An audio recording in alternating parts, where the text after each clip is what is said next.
everybody, welcome back to another Ford Ranger video. Well, this week I've got an interesting project. I'm gonna swap the gauge cluster. I picked this one up, which has white or silver, whatever you want to call it, gauge faces, and the cluster plastic is also silver, whereas the current one in my truck is all black. This was out of a 2002 Sportrac. So same setup, and it is plug and play, but this one was from obviously an automatic vehicle. So I'll be popping that out, replacing it with the black blank that I have, and I will also be changing over the speedometer. I'm sorry, the odometer, because my truck only has half that many miles on it. So I also picked up some decent quality LEDs because I'm gonna add some LEDs in the back while I'm at it. And one last thing I'm going to do, when I replace, this just pops out, which I will show you. I'm going to replace it with one of these kind of stickers. I think I'm leaning towards my channel name in there, and it'll just kind of be in place of that what you see right there. So anyway, it's raining out right now, so I'm gonna pull the truck into the carport and start disassembling, so stay tuned. Okay, I got the truck under the carport. Like I said, it was raining, so in order to remove this old cluster, I need to go ahead and remove this bezel right here, and then I need to remove this lower panel right here. And then finally I can take out this trim piece right here and then access the bezel and unplug it. So there's quite a few fasteners. This is pretty simple. Actually, normally the radio would be attached, I think, but because this is an aftermarket stereo, it's actually not attached to this. So I can just pull that off and start to undo the fasteners. So I don't know how much detail I'll go into showing each and every fastener. There's quite a few videos out there showing how to you know, take everything off. But anyway, I'll get started. All right, well, I guess I lied. The stereo does come out with this. I thought it was independent. Anyway, there's two 7mm fasteners underneath here you need to take out, and then you can just easily pop the stereo out. I'm gonna kind of leave it like that because I don't want to mess up any of the stereo wiring or anything like that. So that should allow me access to the fasteners I need to get to. So onward and upward. All right, I've got the lower knee bolster panel all unfastened. There is one fastener here, one fastener over here. Then you have to take off the hood latch. There are two fasteners there that hold this in place, and they're all conveniently 7mm. So now what that will allow is to go ahead and pull this off, and now you can get to looks like two more fasteners that are holding on this panel. And once this is off, then you can take the cluster out. So I'm going to go ahead and that one looks like it's pretty easy. I might have to take off this metal panel maybe to get to this one, which looks like it's hidden back there, but no big deal. I'll just get this all undone. All right, I got this bezel removed, and now I can go ahead and access, God! All right, I got this trim bezel removed, and now I can go ahead and, all right, with this trim bezel removed, I can go ahead and access the cluster.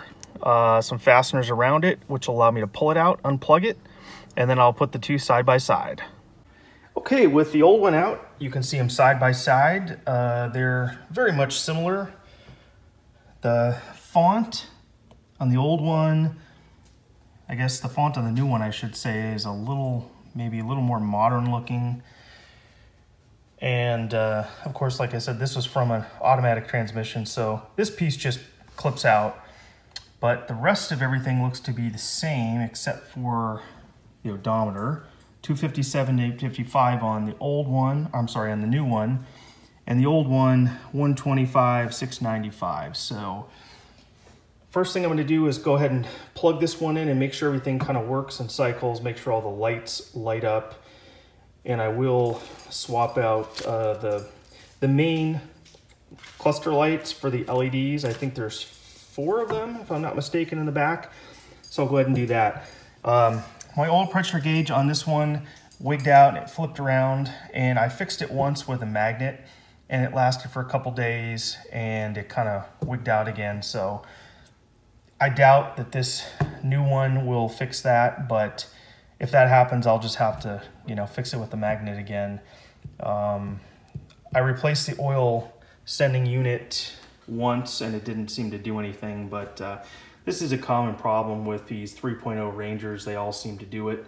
Anyway, I'm gonna go ahead and take this out and plug it in and see if everything works. All right, LEDs are all changed over, everything's plugged in, everything works. So I can go ahead and remove this and I guess tackle changing that odometer. Yeah, everything seems to be okay. Anyway, stay tuned.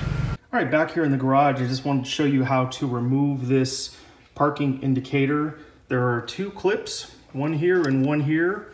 You have to kind of press them both at the same time. Could be a little bit tricky, but get yourself a small screwdriver and do one while you're doing the other, and it pulls straight out, and you can see that. On the old one, it's exact same process. But the old one is just a blank. And I'm gonna go ahead and put one of these decals on there. Then I'm gonna give it a coat of, I think, matte clear coat, which will hopefully help for fading. So I'm gonna get this out. Well, I sprayed some matte clear on top and that kind of didn't work out so well, because when I did, it kind of made the lettering disappear. I don't know, I guess it could be kind of cool. It's visible from some angles, but not from other angles. So it does need to be on top, because I know that this paper that this is made out of does yellow pretty quickly. So it's okay. It's not as pronounced as I would like, but I'm gonna go ahead and use it, because I guess once it's in there, it's better than nothing. And I can always replace it down the road if I don't like it. So I guess I'll use it. All right, starting on the process of swapping over the odometer. These are 3 individual clusters right here.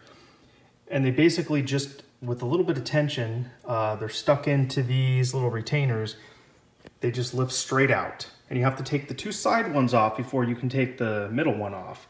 And the middle one, of course, is the only one that I really need to get off to turn it over and take out the assembly, because it's got these little tabs that fold over.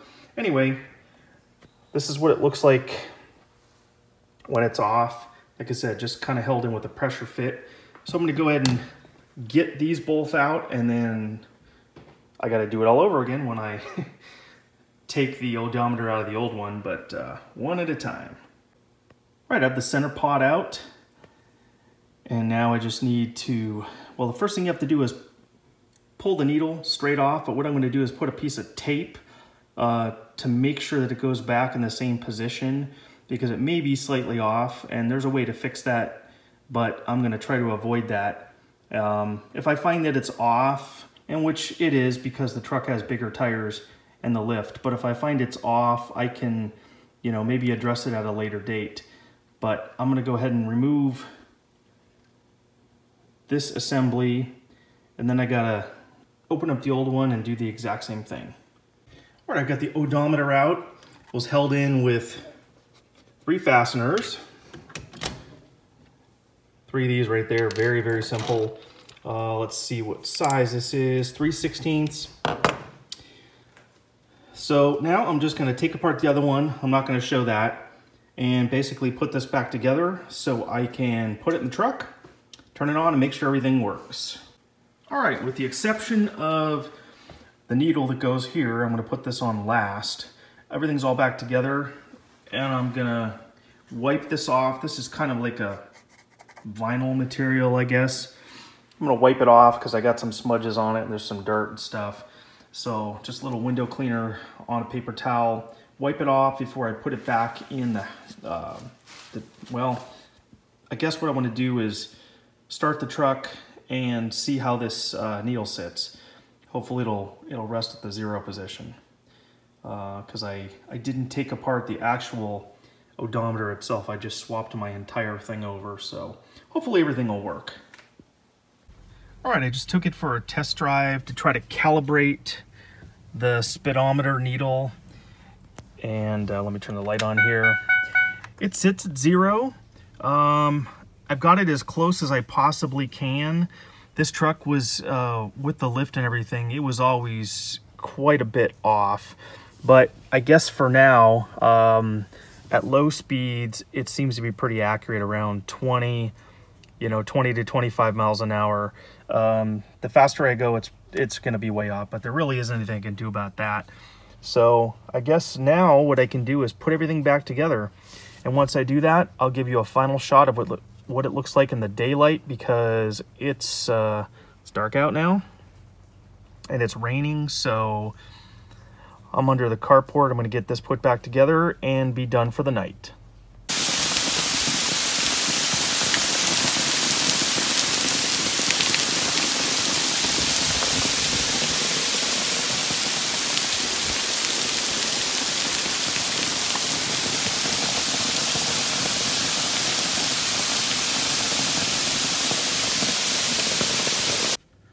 Well, it's the next day and everything is all put back together. Took it for a test drive last night. Everything works. I'm actually pretty happy with the way it looks. Kind of breaks up the interior a little bit. I know you can also get a similar colored HVAC panel. I don't know if I'll do that though. I know for right now I'm pretty happy with the white and the silver. Probably won't be able to tell right now, but all the lights definitely work. All the gauges work. I'll go ahead and start the truck so you can see it.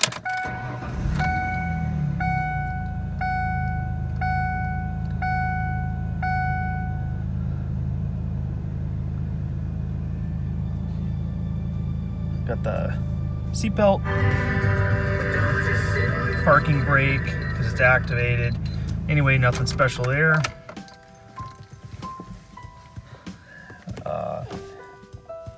I'm wondering how long this oil pressure gauge will stay working before it flips out again. Who knows? Anyway, it's easy enough to fix, I guess. But yeah, I'm actually pretty happy with the little logo that I put in the center there. It, like I showed last night in the clip, it faded quite a bit once I sprayed the clear over it, but I needed to spray that clear so it wouldn't turn yellow. One thing, and you won't be able to tell right now, that panel that's in there is kind of loose, because when I accelerate, you can see it moving back and forth, which does cause a little bit of light to bleed through. So it's an easy enough fix to kind of wedge it in there, but unfortunately I'd have to take the cluster out again. So I'll probably do that down the road. Yeah, I'm actually pretty happy with the way this looks, and the mileage is ticking over properly. I just reset it about 4 miles ago, so everything's good. Anyway, I guess that'll do it for one more video. I, as always, definitely appreciate you tuning in and leaving a like, leaving a comment. I definitely read all of them. And if there's anything you want to know about this truck, please feel free to go ahead and take a look at the playlist. A lot of videos in this playlist. I'll jump out, just take a kind of quick walk around the truck. Kind of dirty right now because it's been raining. We're about to get hit with some more rain, so The dog's barking inside the garage.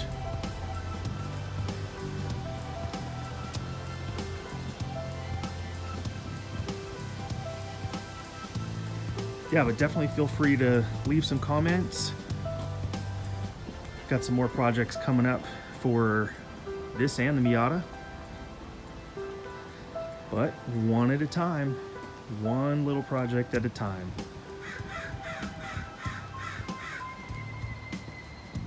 The bed extender I installed a couple weeks ago.